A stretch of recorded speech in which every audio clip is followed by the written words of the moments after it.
So this weekend, Triller Fight Club is going to continue its boxing versus MMA experiment, for lack of any better phrase, with this Frank Mir versus Pulev card that they're having in Dallas, Texas. Really, it kind of seems to me like maybe what's selling tickets for that more than anything else is probably the Metallica concert that's going to accompany that. And I have to be honest with you. I mean, if I lived in the Dallas area, yeah, I think I would be. I think I'd be buying tickets for that too. Yeah, for that specific reason. There are some very interesting fights on the card.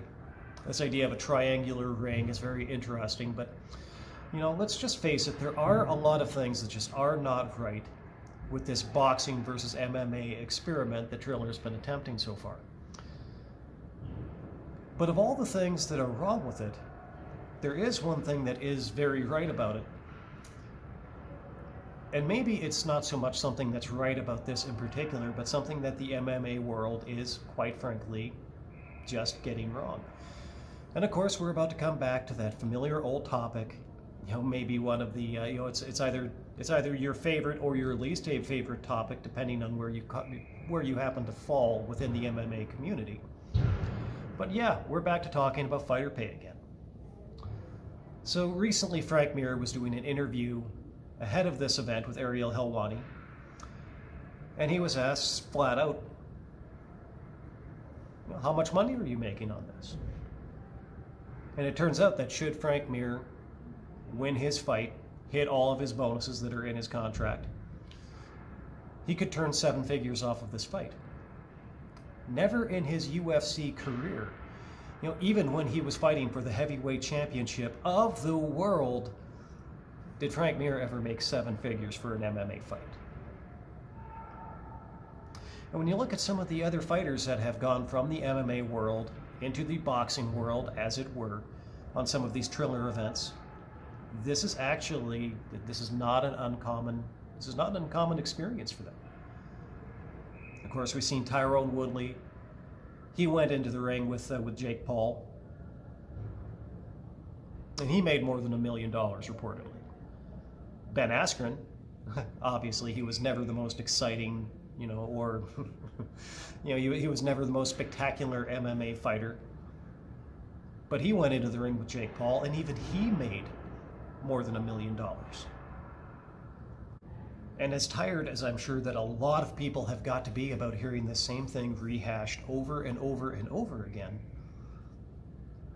I think it should disturb a lot of people who are MMA fans that some of the big stars in the sport are actually finding themselves to be more valuable in these exhibition boxing matches after their MMA careers are over, apparently, than the sport ever considered them to be when they were active fighters. When they were active fighters, when they were at the top of their divisions, in some cases even champions. MMA can't roll out the kind of money for its champions, for its top fighters, these mud show boxing events like all of these Triller Fight Club events tend to be. MMA just can't seem to match that money, with all of these arenas that they're filling, with all the pay-per-views that they're selling. There's something that's a little bit fishy about that. Now, let's keep in mind that there still is the other side of the coin here, and that is that there is a lot about the finances of Triller Fight Club that we just don't know. We don't have all of these answers. We don't know how much money they actually make. We don't even really know for sure how many pay-per-views they even sell. And there seems to be some data out there that indicates that actually their events have a tendency to lose money. But I haven't been able to find information reliable enough to confirm or deny that. And so, okay, there's the other side of that perhaps, Triller is paying out more money to these fighters, but they're also possibly losing money. That is something that is potentially true. And I do concede that we have to acknowledge that if we wanted the sport of MMA to go away entirely, obviously the best way for that to happen would be for them to dig so deep into their pockets to pay the fighters that they're losing money. If the UFC starts losing money, it's almost gone away once already. Yeah, it's true that that's something that could happen. It's possible that could happen again, that they could get to that point where they're in financial trouble. And who knows if it ever happens again, maybe there won't be a Fertitta family to come along and bail them out.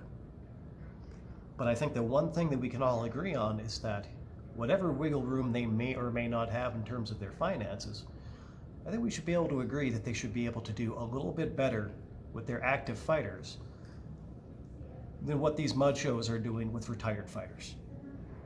I mean, if it becomes a consistent thing where fighters are finding that, they can't make any kind of money at this, compared to what they can do in boxing, well, pretty soon we'll stop seeing these fighters getting into MMA at all, and they'll go off boxing, they'll go off doing something else. Maybe they'll go to Japan. I mean, in some cases, there does seem to be a lot more money for fighters in Japan than there does tend to be in North America.